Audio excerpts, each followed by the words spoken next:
J'en étais sûr. Tout le temps, il me dit ça. Comme je vous l'ai dit, où il y a des enfants, il y aura des pédocriminels. Ce gars, il m'a demandé des photos en sous-vêtements et il insiste pas mal. J'essaye surtout de déterminer s'il a plusieurs comptes Facebook. S'il a plusieurs comptes Facebook, est-ce qu'il a des amis en commun qui du coup seraient reliés à lui et du coup pourraient m'amener vers son identité réelle? Certains nous ont reproché de voler le travail de la police.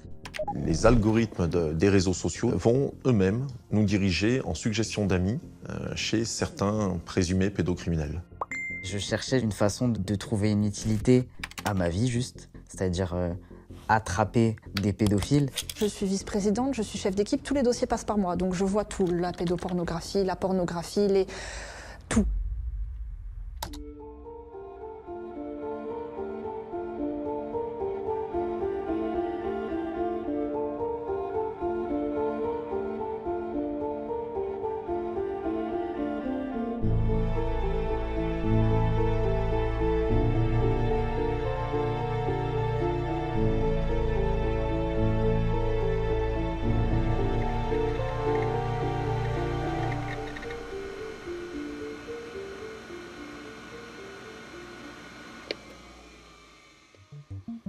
Ok.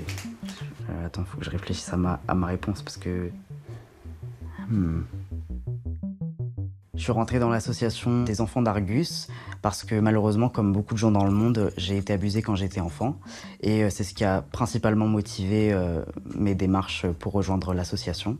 Je pense que beaucoup de personnes qui rejoignent ce genre d'association sont concernées de très près par le problème, que ce soit eux-mêmes ou bien des membres de leur famille, leurs enfants. C'est un fléau qui touche énormément de personnes, qui est très tabou encore aujourd'hui. Je suis en train de connecter mon VPN.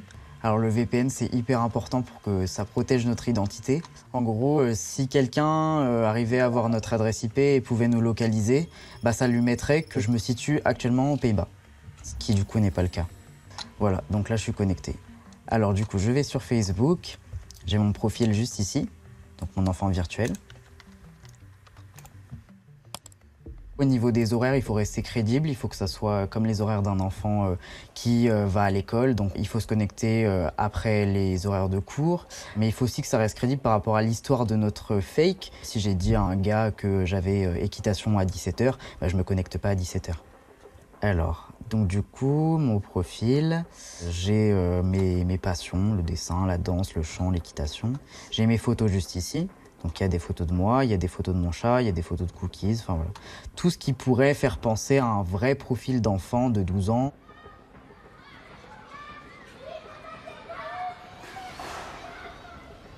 Les photos dont on se sert pour nos faux comptes Facebook, on fait très attention à l'usurpation d'identité puisque les photos sont soit des photos des membres adultes qu'on a rajeunis, et avec leur accord évidemment, ou alors des photos Google libres d'accès, et encore une fois qu'on modifie, on met des fois des visages libres d'accès avec des corps et qu'on rajeunit le tout pour que ça soit le plus homogène possible. Et on donne à l'enfant virtuel sortant de formation une liste de photos et de points de base. Par exemple, c'est une petite fille, elle a 12 ans, elle est blonde et elle vit qu'avec sa mère et sa sœur. Ça, c'est le point de départ. Quand je peux pas me connecter, je vais en profiter pour alimenter mon compte, prendre des photos en extérieur, donc ça peut être juste d'une forêt ou une glace, peu importe, quelque chose que j'ai fait dans la journée, et ça me permet de crédibiliser mon compte et de le nourrir en fait, tout simplement. Pour rester le plus crédible possible, on peut poster des messages sur notre compte, le genre de message qu'un enfant mettrait, dans un langage plutôt jeune, avec des fautes d'orthographe, parce que souvent à 12 ans, on n'écrit pas parfaitement. Un enfant virtuel, comme son nom l'indique, ce n'est pas un enfant, c'est un adulte qui a rejoint notre association, qui a entre 20 et 60 ans pour certains, qui représente sur les réseaux sociaux un enfant qui aurait entre 10 et 12 ans, que ce soit une petite fille ou un petit garçon. Paradoxalement, nous, on ne fait rien, absolument rien. Les algorithmes des réseaux sociaux, d'une manière générale, vont eux-mêmes nous diriger en suggestion d'amis chez certains présumés pédocriminels. 996, c'est le nombre de demandes d'amis que j'ai à l'heure actuelle. Je peux voir de quand elles datent. Donc là, il y a 15 heures, il y a 2 jours, il y a 4 jours, il y a 1 semaine. C'est majoritairement des hommes. Ça arrive que des femmes. Là, par exemple, c'est une femme. Et il arrive que ce soit des comptes de femmes, mais que ce soit en fait des hommes qui se font passer pour des femmes. Donc là, j'ouvre mon fil de discussion et c'est toutes les discussions que j'ai. Ce gars, il m'a demandé des photos en sous-vêtements. Et il insiste pas mal pour avoir ces photos, que bien sûr, je ne fournirai pas. J'ai plusieurs conversations en même temps qu'il faut quand même limiter dans la mesure du possible pour pas se perdre entre tous ces mecs qui nous écrivent. Donc on est sur une moyenne de 3 à 5 si on se sent de le faire et si on est assez expérimenté pour le faire.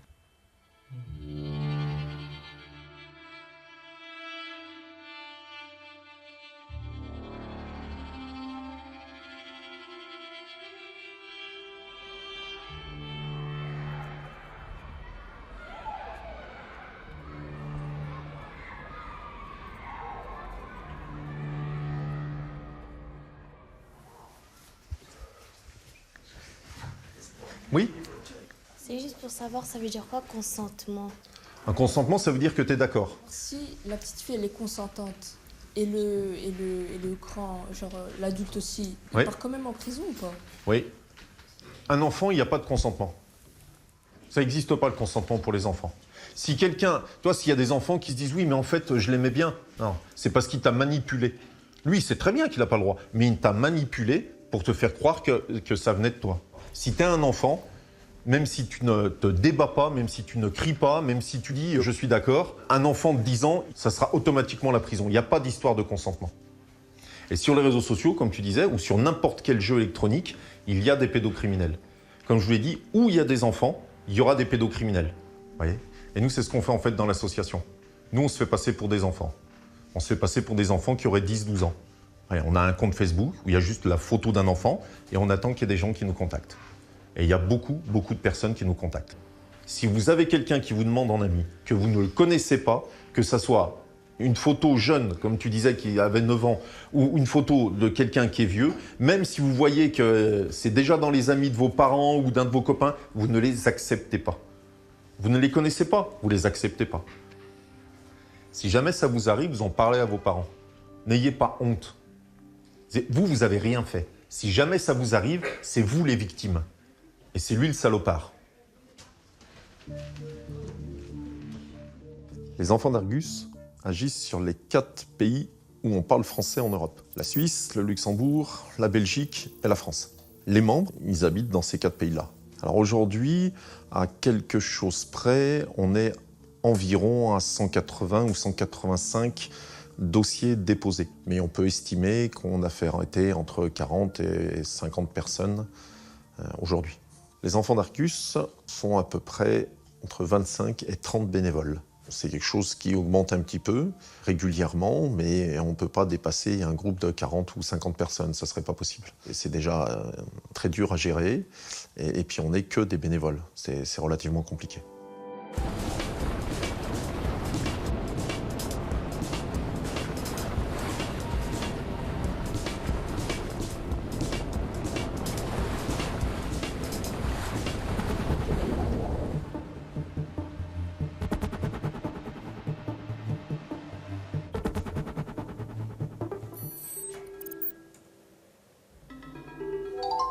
Salut mec! Bonjour, salut. Bon, maintenant qu'on a pu vérifier toute ton identité, que tout est carré, je vais rester à t'appeler par ton pseudo. Hein. Donc on restera, si j'ai bien compris, sur le nom de résistant de ton grand-père, Caverneuil, c'était bien ça? Exactement. Si j'ai bien compris, suivant tes horaires à toi, tu vas plutôt t'orienter vers un rôle d'enquêteur. Enfant virtuel, il faut quand même avoir du temps, et surtout du temps précisément à certaines heures. L'avantage d'enquêteur, même si évidemment ça va te prendre beaucoup de temps, c'est que tu y es quand tu veux, quoi. Ouais, au départ, c'est ce qu'on m'a conseillé aussi. Ouais. Donc je vais t'envoyer le lien Discord pour rentrer en formation. Dès que tu as fini ta formation, ce qui normalement devrait être assez rapide, hein, en 3 semaines, 1 mois, ça sera fini, tu intégreras l'équipe d'Akela en tant qu'enquêteur. Il y a beaucoup de dossiers en cours, donc il nous tarde que tu puisses sortir de formation pour pouvoir nous aider sur ces sujets.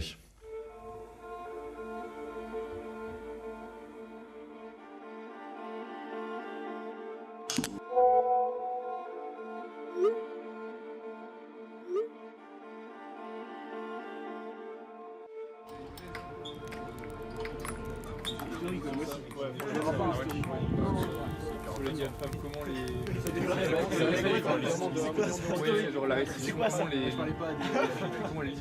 D'être enfant virtuel, genre c'est en gros d'avoir un compte Insta, tu vois, ou un truc, enfin un faux compte Insta. Et juste t'arrives, tu crées un compte genre Lison 13 ans.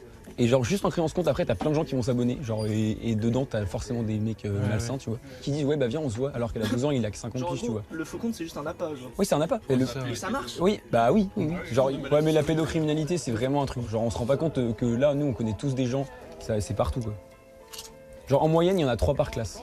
Hein? Ah oui. Ouais, putain. Ouais, genre 3 sur 30. Et c'est énorme. Et c'est dans les fiches, c'est plutôt dans leur famille. Dans les réseaux.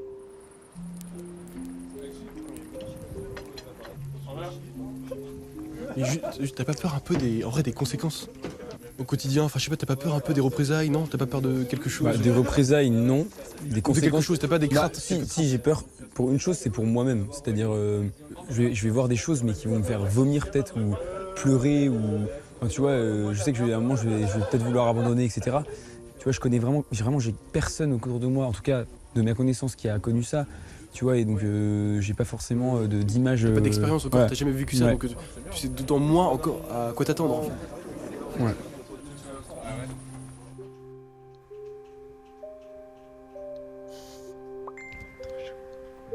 Ce qui me fait faire ce que je fais aujourd'hui, si je devais dire une émotion, ça serait principalement la haine, je pense, qui fait que bah, ça te donne tellement de détermination pour faire ce que tu fais. Et parce que derrière aussi, il y a une satisfaction. Tu te dis, je fais pas ça pour rien, parce que derrière, le mec peut être inquiété, il peut avoir un procès, enfin, il peut se passer un tas de choses. Je pense pas que ce soit une cause perdue. Et même juste le temps qu'on passe à parler avec ces mecs, on se dit que c'est du temps en moins qu'ils ont à parler avec des vrais enfants. Donc, on fait pas rien. Je pense pas qu'on soit inutile. Nos enfants virtuels vont être confrontés à différents types de pédocriminels. On a une certaine catégorie d'interlocuteurs qui va demander l'enfant en ami et dans la foulée envoyer des photos intimes, des photos pornographiques. À d'autres moments, on va tomber sur des gens qui font ça de manière plus insidieuse et qui vont parler à notre enfant virtuel ou à un enfant pendant 6 mois avant de commencer à parler de sexe et à envoyer des photos. Je dirais, moi, que le plus dangereux pour un enfant, c'est cette dernière catégorie, puisqu'il y a une mise en confiance en fait, qui se fait et qui pousse l'enfant à pas pouvoir refuser d'envoyer des photos de lui ou d'elle nue. Il va pas être en capacité émotionnelle, après être devenu ami, entre guillemets, avec son interlocuteur, à pouvoir refuser et comprendre la transition vers le côté plus sexuel de la discussion. Il faut s'accrocher, hein, parce que celui-là, il est un peu space. Ce gars-là, son délire, c'est qu'il veut rassembler des enfants dans sa maison pour qu'elles soient libres, qu'elles n'aient plus besoin d'aller à l'école, qu'elles aient plus besoin de vivre avec leurs parents. Il m'a dit qu'il y avait déjà des enfants qui étaient intéressés. Imagine liberté totale et plus jamais d'école, est-ce que ça te ferait plaisir? Des fois, j'ai aussi ma petite cousine qui vient et à chaque fois qu'elle est là, elle veut plus partir. Moi, je demande l'âge, aussi jeune que toi, j'ai une photo quand elle dort si tu veux. Bah, je l'ai vu venir, hein. Je sentais que ça allait être ce genre de photo. Et moi, je réponds, pourquoi elle est dans cette tenue? Il faisait chaud. Là, j'ai mon rôle d'enquête qui revient. Il faut que j'identifie au maximum la gamine. Donc là, je demande, elle s'appelle comment? Et là, j'ai son prénom. Donc potentiellement, c'est une victime.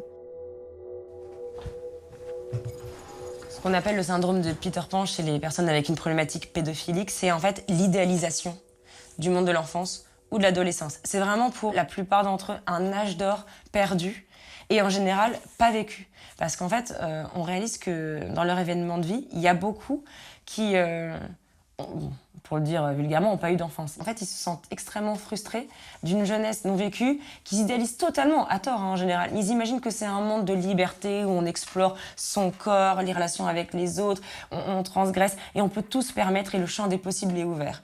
Il y en a beaucoup qui décrivent qu'ils vont sur des chats avec des mineurs où eux se font passer du coup, donc ils montent sur leur âge, sur leur identité et ils vont se mettre à discuter avec des jeunes Et ils disent, mais en fait, je recherchais plutôt des copains.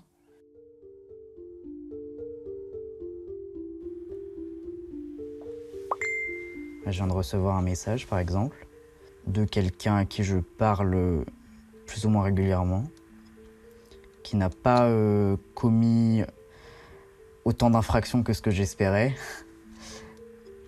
qui m'envoie sa tête. Il me demande comment je le trouve. Il me demande quand est-ce qu'on peut se voir. Moi, je lui dis que on peut parler ici. Et il me répond « Tu as besoin de moi dans notre relation amoureuse. On ira se balader en amoureux, visiter ma ville et faire beaucoup de choses ensemble. Chérie, je te paierai le transport aussi. » Je réponds « C'est impossible d'être en couple avec un adulte à 12 ans déjà. Tu aimerais que je te fasse des enfants un jour si tu veux bien, chérie. »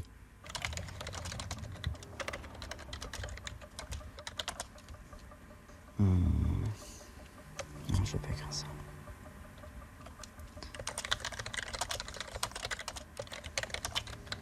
Pourquoi j'ai changé mon message ? Parce que là, potentiellement, j'essaie de récolter des infractions. Donc, est-ce que c'est possible d'être en couple avec un adulte à 12 ans ? Peut-être qu'il va me dire « Oui, c'est mon cas, j'ai déjà été en couple avec cette petite fille, regarde, j'ai une photo », par exemple. Il faut toujours trouver des tactiques pour lui faire entendre ce qu'il veut, mais jamais trop non plus. Enfin, c'est vraiment un travail de serpent, on va dire. Mais surtout, jamais d'incitation, jamais laisser sous-entendre qu'on est d'accord pour avoir des relations sexuelles, qu'on est d'accord pour envoyer des photos, qu'on est d'accord pour quoi que ce soit qui soit en lien avec le sexe, tout simplement.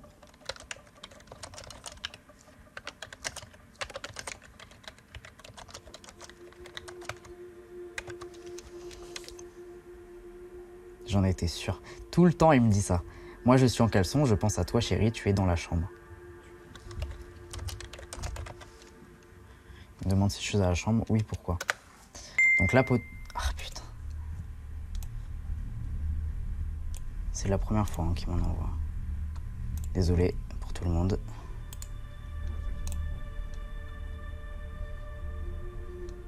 C'est terrifiant de se dire qu'il y a des vrais enfants qui reçoivent ce genre de messages.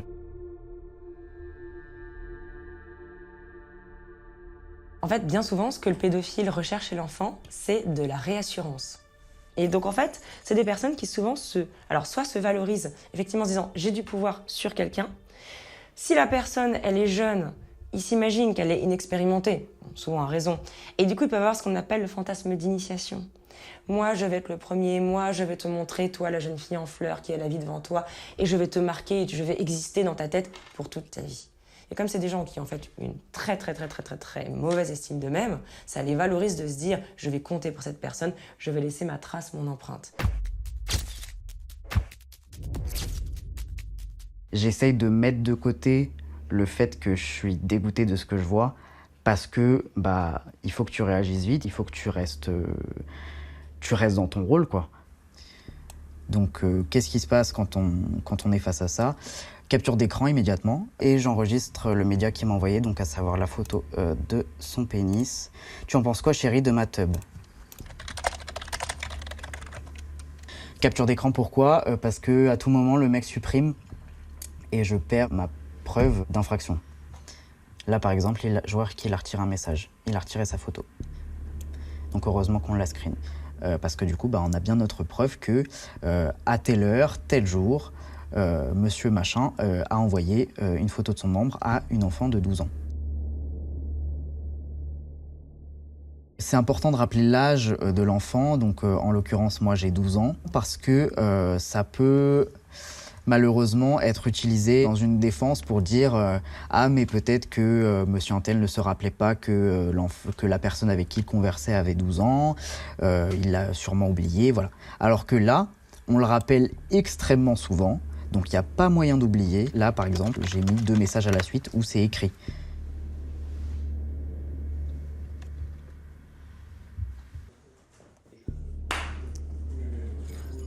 L'avantage de ces avatars utilisés par ces associations, c'est qu'ils permettent, par des messages type « j'ai 8 ans »,« j'ai 10 ans »,« j'ai en tout cas moins de 15 ans à minima », c'est précieux pour aller sur l'aspect psychologique, sur ce qu'on appelle l'intentionnalité.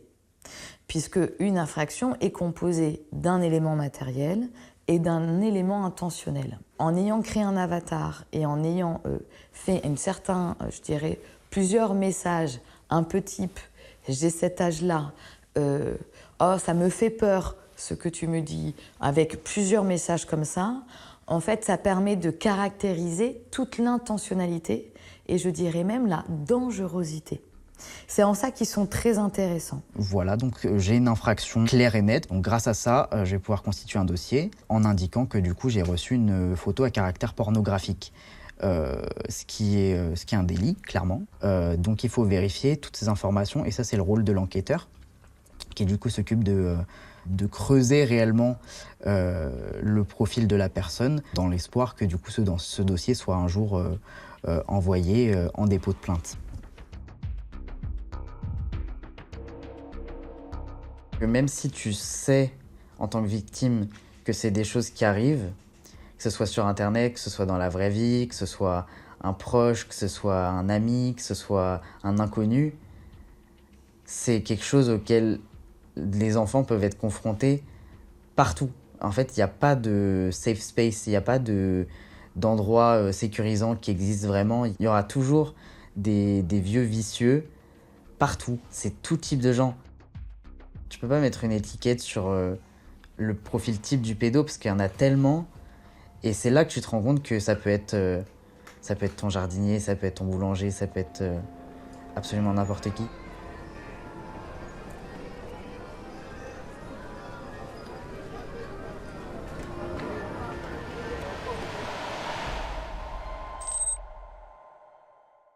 Donc voilà, on va commencer gentiment cet AG et on commence comme ça, les arrivées et les départs. Donc les départs de JD, Freya, Andli et Yoko et arrivée de 5 enfants virtuels, Ezekiel, Adex, Naomi, Pitoufa et Louis et 7 enquêteurs, Colline, Jade, Ariane, Louise, Desguin, Nicolas et Caverneuil. Alors pourquoi on embauche un salarié? Parce qu'aujourd'hui on développe déjà, on a de plus en plus de boulot. J'ai un peu de mal à m'en sortir sur pas mal de trucs. Les fils d'enquête, les machins, vous avez vu, ça prend énormément de temps. Tout regrouper, contacter les policiers, c'est beaucoup de travail. D'où l'intérêt pour nous d'avoir quelqu'un. Ça nous professionnalise. Vis-à-vis de la justice, quand ils voient qu'on a un salarié, c'est déjà super bien. Donc, ça va être notre petite Akela, qui va être embauchée à partir du 1er novembre. Mise en place d'un statut spécial pour gérer les demandes des enfants virtuels. Comme ça, vous aurez à vous adresser d'abord et en particulier à votre chef d'équipe. Avec toute diplomatie, on essaye de parler parce que je vois des fois de discussions où ça part dans tous les sens, où ça s'engueule presque. Même des fois, ça s'engueule. Franchement, si j'avais été aussi peu diplomate que des fois quand je vous vois faire, l'association elle aurait explosé. Il y a des équipes. Vous faites remonter l'info à votre chef d'équipe. Et puis après, on voit dans le staff. Moi, je suis toujours joignable. On essaye de voir, mais vous avez un chef d'équipe. La première chose à faire, c'est votre chef d'équipe.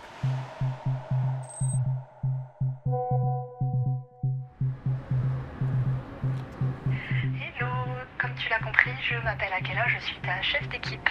Je viens du coup de t'ouvrir des droits Discord sur une enquête et tu pourras aussi interagir avec l'intercepteur s'il est encore en contact avec le potentiel pédocriminel. Tu pourras par exemple demander à orienter la conversation sur l'adresse ou sur l'âge s'il te manque une information. Voilà, et moi je reste évidemment disponible si jamais tu as la moindre question. Donc là, je vais commencer ma première enquête que Akela m'a envoyée. Donc c'est Ezekiel qui a eu une conversation avec un potentiel pédo. Donc là, par exemple, dans cette enquête, on a plus de 140 screens, donc ça fait à peu près 1500 messages à étudier. On a une base de données avec toutes les infractions qui sont prédéterminées. Donc c'est principalement de la corruption de mineurs, proposition sexuelle, proposition de rendez-vous, diffusion d'images pornographiques, avec toutes les peines encourues, etc. pour pouvoir un peu déterminer la gravité de certaines infractions, qu'on va donc comparer avec les phrases que l'on trouve sur les screens, les discussions entre les faux profils d'enfants et les profils de potentiels pédocriminels.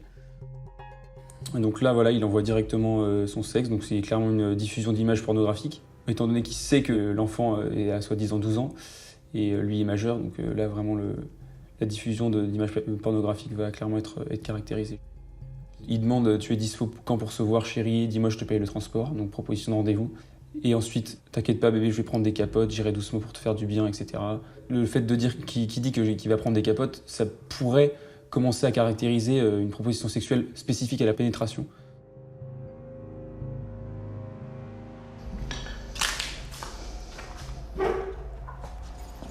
Mon métier m'aide au sein de l'ASSO de savoir comment les enquêteurs vont procéder aux investigations ou réquisitions pour avoir des infos sur l'auteur présumé du ou des infractions. Je peux aiguiller les enquêteurs pour monter le dossier. Déjà, on commence toujours par le profil Facebook, où parfois il y a des photos. Même s'il y en a qui utilisent leur vrai nom et leur vrai prénom, il y en a d'autres qui bien sûr, font des faux noms. Et donc, c'est là où le travail va être le plus dur, en fait. C'est vraiment de déterminer le vrai nom et le prénom juste de la personne. Il faut savoir que tout est basé sur ce qu'on appelle l'OSINT. C'est le fait de récupérer des informations mises à la disposition du grand public. Donc effectivement, pas de dark web, pas de paiement, pas de téléchargement d'informations.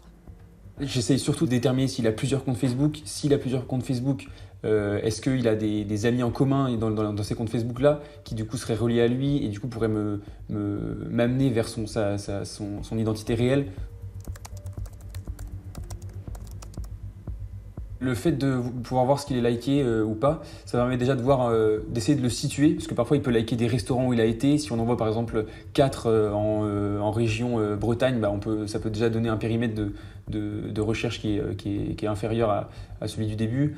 Ça permet de voir s'il a des passions, s'il est dans un club de voile, s'il est dans un club de pétanque, enfin voilà, n'importe quelle information qui pourrait être utile pour l'enquête. Parfois, les enquêtes, elles se débloquent sur une information anodine qui va permettre de déterminer l'identité réelle. Je peux vous citer un cas où une personne avait fait un selfie où il était torse nu, dos à la fenêtre. Et qu'est-ce qu'on voit? L'extérieur, pas grand-chose. On connaît sa ville, mais on voit qu'il y a une rambarde, en tout cas quelque chose en fer forgé sur sa fenêtre. C'est un peu particulier. Et on a la chance aujourd'hui sur Google d'avoir Street View. Et les enquêteurs, pendant des heures et des heures, ont fait toutes les rues d'Osteville jusqu'à déterminer où la photo avait été prise. Et c'était bien le seul endroit où il y avait ces rambardes en fer forgé. C'est un des exemples où les enquêteurs font un travail extraordinaire. C'est un travail fastidieux, ça demande quand même énormément de temps et surtout ça demande des tranches d'horaires qui sont assez grandes parce que il faut au minimum travailler 2 heures, 3 heures pour vraiment être efficace sur un dossier. Surtout quand on a énormément d'informations et qu'on a énormément de screens à étudier.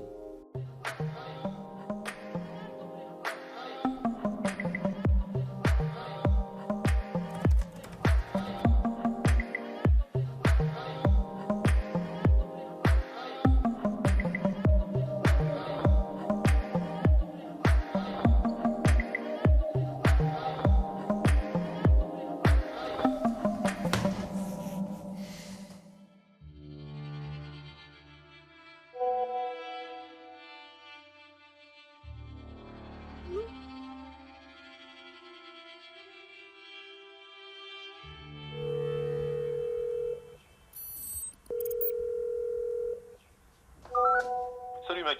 Ça va? Oui, je me permettais de t'appeler. Ouais, Ezekiel, c'est quoi le dernier dossier sur lequel t'as bossé justement? C'est Xavier. C'est un dossier qui est prêt à partir, si je dis pas de bêtises. L'enquête a été bien menée et on a à peu près tout sur ce garçon. Si je dis pas de bêtises, il part demain par courrier pour le dépôt de plainte. Ok. C'est un gars qui serait aux alentours d'Angoulême. Malheureusement, Angoulême, je ne crois pas qu'on ait déjà déposé de dossier et on n'a pas de contact au niveau des forces de l'ordre encore. Espérons qu'on sera bien reçu et que ça sera assez rapide. Une fois qu'on arrive, je dirais, à un dossier assez conséquent et à un dossier qui potentiellement peut aller en justice, à ce moment-là, je corrige les fils d'enquête, je vérifie que tout soit carré, qu'il n'y ait pas de faute dans les infractions, que tout soit en lien avec les infractions, etc. Une fois que tout ça est fait, Akela récupère tous ces dossiers-là, plus la lettre de dépôt de plainte qu'on fait, et tout ça part au parquet. À l'issue de ça, il y a une enquête de police qui est faite. Donc soit on est informé des suites, soit on n'en est pas informé. Et potentiellement, après, quand ça va jusqu'au procès, On est convoqué en tant que partie civile pour pouvoir représenter notre victime, notre enfant virtuel, au procès. Et c'est Cédric qui s'occupe de ça.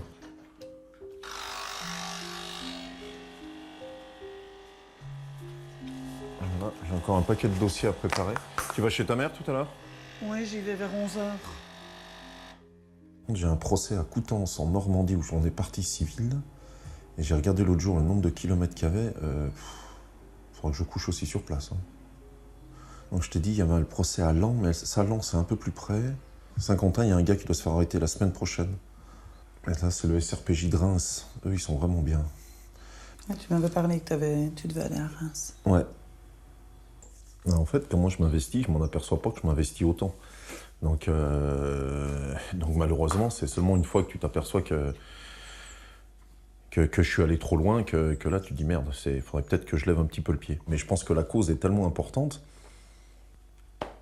que c'est dur de s'en vouloir de s'investir dans une telle cause. Au début, j'avais peur que tu m'en veuilles, que je ne m'investisse pas comme toi et que je ne sois pas pour cette cause et défendre cette cause. Et puis après, j'ai compris que si je le faisais autant que toi, on serait perdus tous les deux. Parce que entre les nuits que tu passes avec des cauchemars, que tu pleures et que c'est moi qui dois te réveiller et te prendre dans les bras pour dire c'est bon, on est tous les deux. Mais si je le faisais en même temps que toi aussi, ces cauchemars, on ne serait pas sortis. C'est invivable. Ça, c'est tout à fait. C'était invivable. Ouais, on a un gars qui est parti il n'y a pas très longtemps. JD, c'était son pseudo, il a arrêté, mais je pense qu'il n'en pouvait plus à force aussi. C'est compliqué, hein. On est des fois confronté à des choses qui sont dures. Pas nécessairement à des photos, parce qu'ils n'envoient pas tout le temps des photos, mais c'est souvent les écrits. Les écrits, ça peut être dur. Ça peut être dur. Au même titre que les vidéos. Bon, la vidéo par elle-même, elle est très très dure. Ce qu'il y a de plus dur, c'est le son. C'est le son. C'est ça le plus dur. C'est ça le plus dur, ouais. Donc c'est normal qu'il y ait des gens qui craquent. Hein. Ça, c'est pas quelque chose de chouette. Le seul truc qui te fait relever la tête, c'est quand le gars est finalement arrêté, quand les forces de l'ordre ou le magistrat t'envoient une convocation. Donc ça c'est super chouette. Donc il faut rester sur le côté positif, que ce qu'on fait, c'est tout le monde peut le faire, il faut juste le vouloir. Voilà, oui, mais je suis fière de ça. Que tu le fasses, c'est que... Je t'en remercie. Je te l'écris souvent. Oui. C'est vrai. Ouais. J'ai plus facile de l'écrire que de le dire.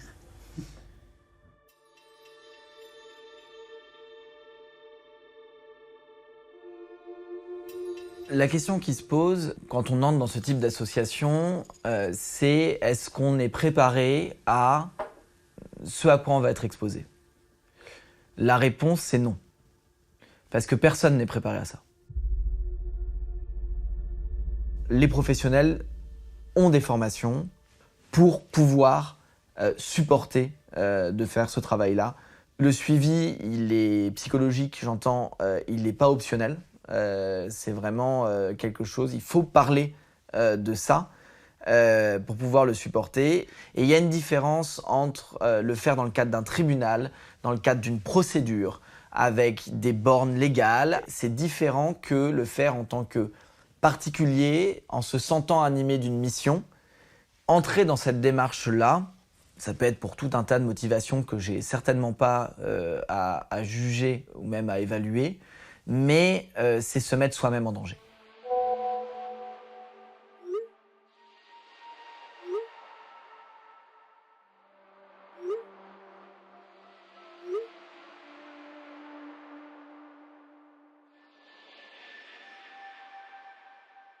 En termes d'écho personnel, j'ai découvert pendant mes recherches que ma grand-mère avait été victime d'inceste et ça, je ne le savais pas du tout en fait avant de commencer à rechercher dans mes proches. D'ailleurs, ma grand-mère en est décédée de ça. En fait, elle avait tellement peur d'aller voir le médecin, les gynécos, les machins, qu'elle est décédée d'un cancer. Et je pense vraiment que si elle n'avait pas été victime de ça, elle aurait vécu plus longtemps, malheureusement. Mais effectivement, du coup, c'est vrai que quand on cherche, on trouve forcément des victimes dans notre entourage, finalement. C'est hyper dépressif ce que je viens de dire, je suis désolée, c'est pas joyeux du tout, mais ouais.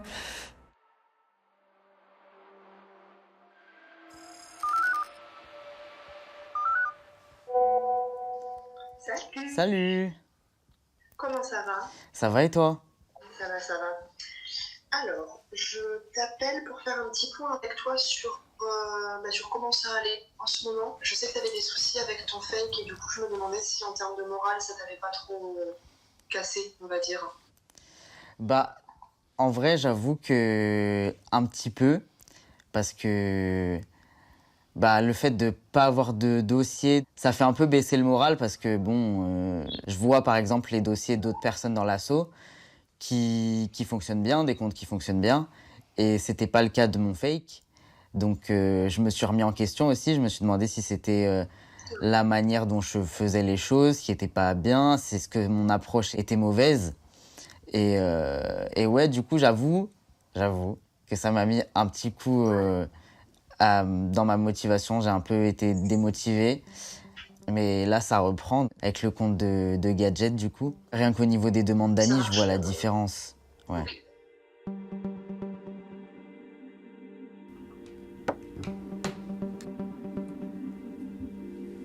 C'est un emploi qui est quand même particulier dans le sens où on voit beaucoup d'horreur. Moi, je travaille donc à temps plein, je suis vice-présidente, je suis chef d'équipe, tous les dossiers passent par moi, donc je vois tout, la pédopornographie, la pornographie, tout. Il faut être accroché. Après, j'ai la chance, moi, d'être bien entourée, j'ai mes proches, ma famille qui vont aussi être là pour moi quand ça va pas. Quand tu te donnes à fond pour une cause telle que celle-ci, tu es censé savoir dans quoi tu t'embarques. Et tu sais que c'est un truc auquel tu vas penser de manière régulière. Ça reste forcément dans ta tête. Forcément, des fois, tu es là le soir dans ton lit et puis tu fermes les yeux, puis tu peux avoir des images par exemple, de contenu pédoporno que tu as pu recevoir, ça arrive. Ou alors tu te dis, putain, mais ce mec, il m'a envoyé tel message, c'est dégueulasse. Ou alors il m'a dit qu'il avait couché avec une petite fille de 8 ans. Enfin, ça peut arriver, ce genre de truc. Et ça te reste en tête. Il faut vraiment que tu fasses la part des choses et qu'il faut aussi que tu te donnes le temps à toi-même de décompresser. Voilà, tu sors, tu vas voir des amis, tu joues, tu fais ce que tu veux. Mais c'est un temps qui est hyper important parce que tu te noies sinon dans tout ça. Et niveau santé mentale, ouais, je pense que ça peut être hyper nocif si dès le début, t'apprends pas à faire la part des choses. Moi, j'ai été éduqué dans la foi catholique parce que mes parents sont catholiques, enfin mes grands-parents aussi, etc.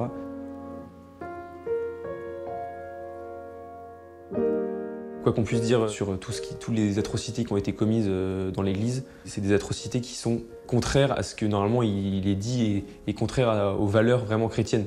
Et c'est pour ça que moi, en tant que chrétien, c'est aussi hyper important que je sois dans cet engagement-là, parce que c'est en fait l'essence même du catholicisme, c'est de protéger. Et même si au départ, je n'imaginais pas que c'était ça qui allait me pousser à rentrer dans cette association, mais en fait, c'est plutôt a posteriori que oui, en fait, je me rends compte que c'est des valeurs qui sont vraiment proches de la chrétienté. Voilà, je sais que c'est un combat qui est louable et voilà, j'y vais. Au départ, ce genre d'association-là, c'était pas super bien vu dans le sens où certains nous ont reproché de voler le travail de la police.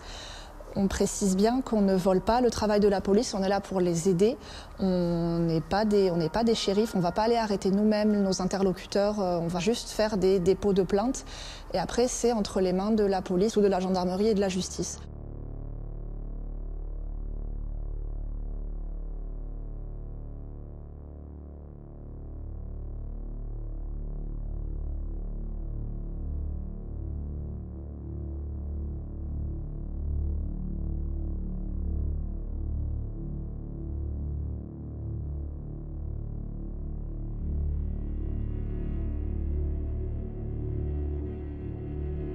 Ça a été vraiment super rapide. J'appelle d'abord la police de La Rochelle qui me dit que ça sera avec la gendarmerie mais qui me donne le numéro de téléphone du proc. Il était OK pour travailler avec nous. Là, les gendarmes ils sont mis devant. Des gendarmes de l'île de Ré. Voilà, là ils le font descendre du véhicule. Il avait d'abord dit aux gendarmes ne restez pas garés devant moi, je ne vais pas rester longtemps. Il descend de la voiture. Les gendarmes lui demandent qu'est-ce qu'il est venu faire là. Et il avoue immédiatement, je suis venu chercher une enfant. Donc il est venu chercher un de nos enfants virtuels d'une 12aine d'années. Et ce monsieur doit avoir à peu près 64 ans. Il est déjà récidiviste sur des faits de pédocriminalité.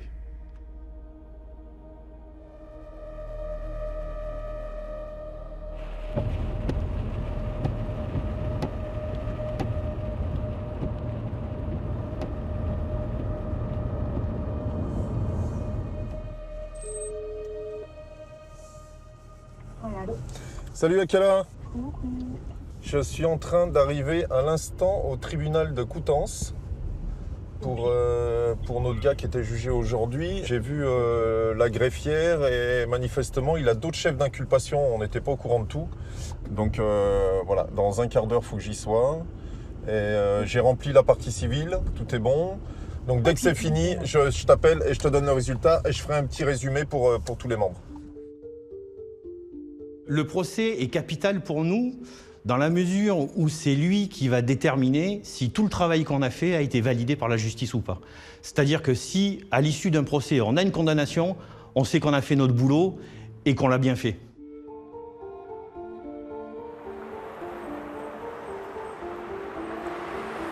Environ 85% des enfants qui ont été abusés, agressés, violés l'ont été dans le premier cercle familial.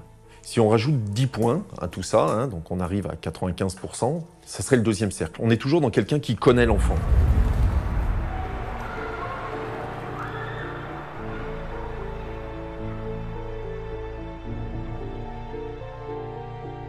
Donc il reste ces 5% qui, eux, vont agresser sexuellement les enfants qui ne connaissent pas, qui recherchent sur Internet et ils vont tomber un peu au pif sur eux. Et c'est les gens sur lesquels on travaille. Et quand on s'aperçoit du nombre de gens qui nous contactent, du nombre de dossiers qu'on arrive à monter, on s'est dit que c'est ahurissant, quoi, vu qu'on représente que 5%.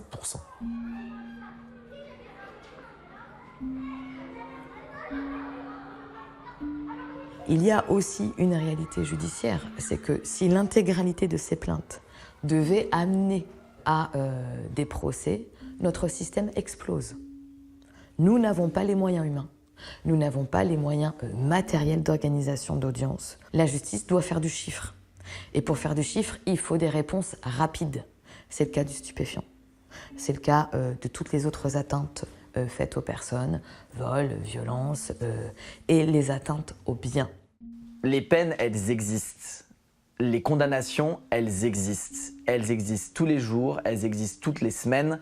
Et on ne peut pas dire qu'aujourd'hui, il n'y a pas de réponse pénale parce que c'est tout simplement faux. En un an, ma section des mineurs du parquet de Paris ouvre approximativement 200 informations judiciaires. Évidemment qu'on souhaiterait que ce soit plus, évidemment qu'on souhaiterait pouvoir traiter en quasi-temps réel l'intégralité des signalements qu'on reçoit. Et évidemment, on se limite à une question de moyens face à une masse qui est extrêmement importante. Dans 5 ou 10 ans, l'association, je pense, fera encore partie de ma vie et sera encore une des causes pour lesquelles je m'engagerai. Je ne sais pas dans quel état sera l'association, mais j'espère en tout cas qu'elle sera encore plus importante aujourd'hui et qu'elle aura un peu moins de travail, quoi.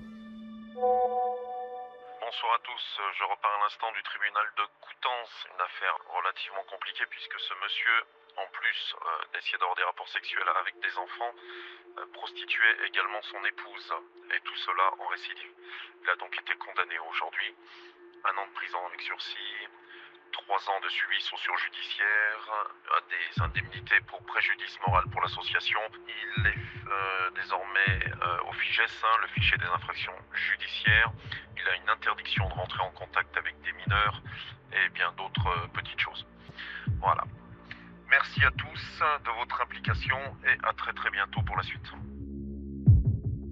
En fait, quand j'ai décidé de faire des recherches pour trouver une asso qui pourrait me correspondre et qui faisait ce que je cherchais à faire, c'est-à-dire attraper, même si le terme est un peu douteux, des pédophiles,